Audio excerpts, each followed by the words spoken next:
So very good morning everyone. Today we are going to start one of the most important lesson of class 10 science, okay? That is life process. So today we are going to start with introduction, okay? So in our first page there is given that how can we say that something is alive or not?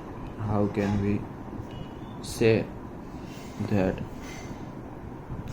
Something is alive or not, something is alive or not, कोई भी चीज़ जिंदा है कि जिंदा नहीं, वो कैसे पता चलता है? सही।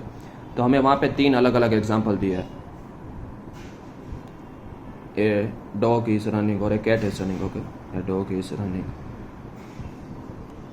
ए cow is chewing curd, A cow is chewing curd, A cow is chewing curd. अब ये कर्ड क्या होता है? हाफ डाइजेस्टेड फूड होता है। क्या होता है? हाफ, और you can write partially digested food, partially digested food, okay?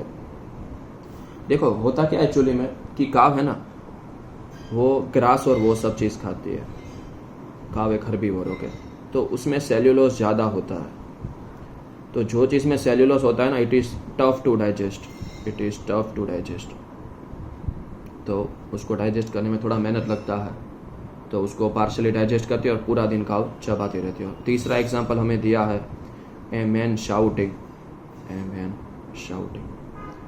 तो ये 3 एग्जांपल दिए और हमें क्वेश्चन पूछा कि कैसे पता चलता है कि कोई भी चीज़ अलाइव है कि नहीं, is anything alive or not. तो उसके लिए हमने देखा कि कुत्ता भाग रहा है, तो 2 चीज़ होता है, एक होता है मूवमेंट, कि कोई भी चीज़ अगर मूव कर रहा है ना तो वो जिंदा है, और दूसरा टॉपिक होता है ग्रोथ, बड़ा होना।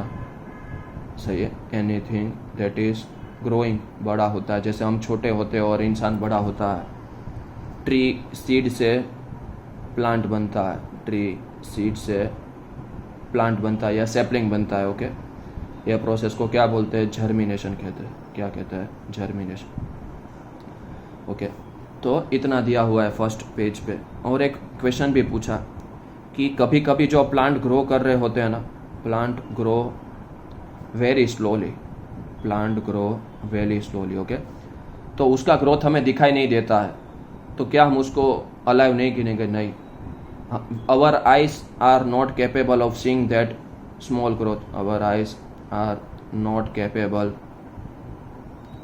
Of seeing that small growth, seeing that small growth. ये छोटा छोटा जो ग्रोथ होता है ना, उसको हमारा आंख नहीं देख पाता है। दूसरा कि जब हम सो रहे होते हैं तब तो हम मूव नहीं कर रहे होते, तब तो हम ग्रो नहीं कर रहे होते, नहीं। हमारा जो चेस्ट कैविटी होता है ना, जो हार्ट होता है ना, वो अभी भी ब्रीथ कर रहा होता है, अभी भी वो रिलैक्सेशन कॉन्ट्रैक्शन कर रहा होता है। तो हमारा चेस्ट कैविटी मूव करता है उस वक्त जब हम सो रहे होते हैं। ये चेक करना हो तो छोटा बच्चा सो रहा हो ना, तो उसके चेस्ट के ऊपर हाथ रखने का, तो पता चल जाएगा कि उसका हार्ट, उसका जो चेस्ट होता है ना, ऊपर नीचे होता है। सांस लेते हैं ना हम, वैसे। सही है, क्योंकि जब हम सो रहे होते हैं तभी भी हम सांस ले ही रहे होते हैं। सही है।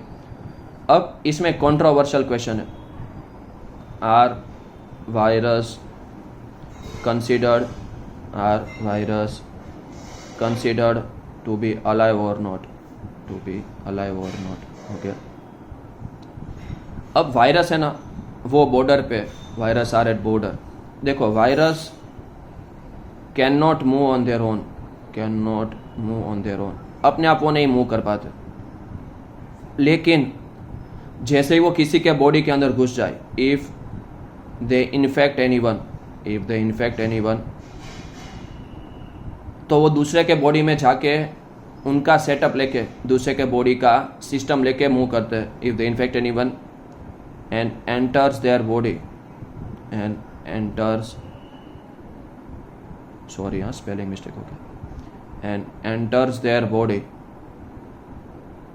they start moving, वो क्या करना स्टार्ट कर देते हैं?